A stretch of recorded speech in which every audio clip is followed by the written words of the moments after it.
Всем привет, друзья! Этот каяк ВК-510 Play я использую уже в районе года, и за это время накопился некоторый опыт и наблюдения, которые могут быть вам полезны при выборе данной модели.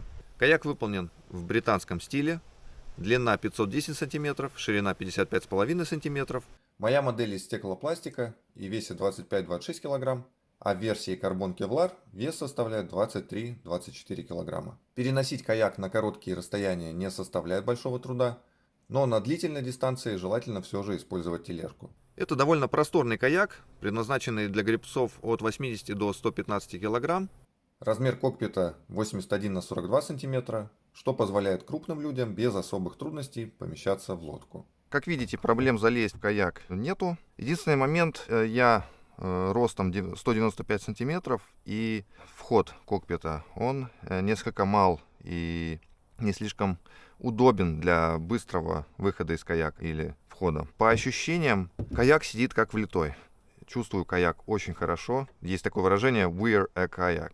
Это как носить каяк. Ну вот, соответственно, он в этом плане просто идеальный. Дневной лючок в зоне доступности. Очень удобно открывать, брать все, что необходимо, закрывать. Вот, крепко и водонепроницаемо. Педали удобно расположены, и настроить необходимую длину можно сидя прямо в каяке. Специальный рычажок поворачиваем наверх и ставим педаль на нужную позицию. К сидению нареканий нет. Очень нравится жесткость спинки, которая хорошо держит спину гребца во время передышки. За сиденьем есть достаточно места для каких-либо небольших вещей, например, для бутылки с водой. Крышки от фирмы Kayak Sport. Если говорить об их герметичности, то все три люка плотно закрываются и проблем с протеканием не наблюдается. Дневной лючок диаметром 15 см, и, как я сказал ранее, места достаточно для каких-либо небольших вещей, будь то телефон, шоколадка и так далее. Передний круглый люк диаметром 24 см. Обзор носовой части. Для примера положу бутылку воды. И так выглядит ситуация с обратной стороны. Задний овальный люк с размерами 44 на 26 см. Обзор кормы. Также используем пример с бутылкой. И, соответственно, обстановка в противоположной части. Обвязка выполнена качественно, резинки достаточно натянуты и хорошо держат снаряжение. Вариант с веслом впереди и насосом с надувной, плавучей подушкой и губкой сзади. И ситуация наоборот. Из полезных деталей отмечу резинку для весла. Когда во время гребли необходимо освободить обе руки, эта возможность облегчает ситуацию. Также за спинкой присутствует выемка для весла и два фиксатора на липучках. Это важная деталь, которая может спасти жизнь в критической обстановке. Надев плавучую подушку на весло и зафиксировав его, вам будет гораздо легче выбраться из воды обратно в каяк, если по какой-то причине вы из него выпали.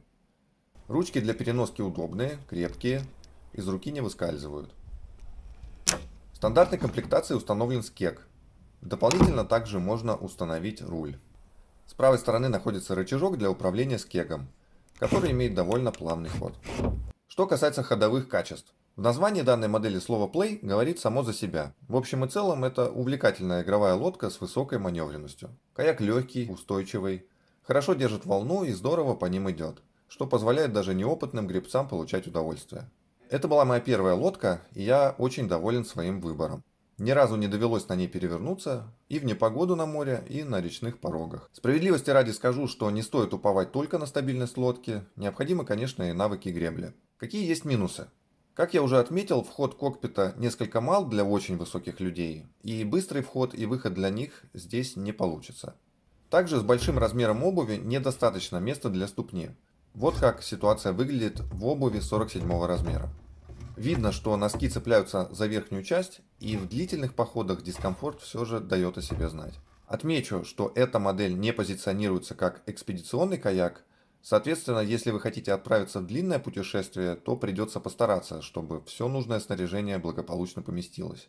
Добавлю, что скоростные показатели у лодки не самые высокие. В общем и целом впечатления от лодки положительные. Каяк сделан качественно и отлично подойдет как для начинающих, так и для более продвинутых гребцов. И в конце выставлю мои субъективные оценки данной модели.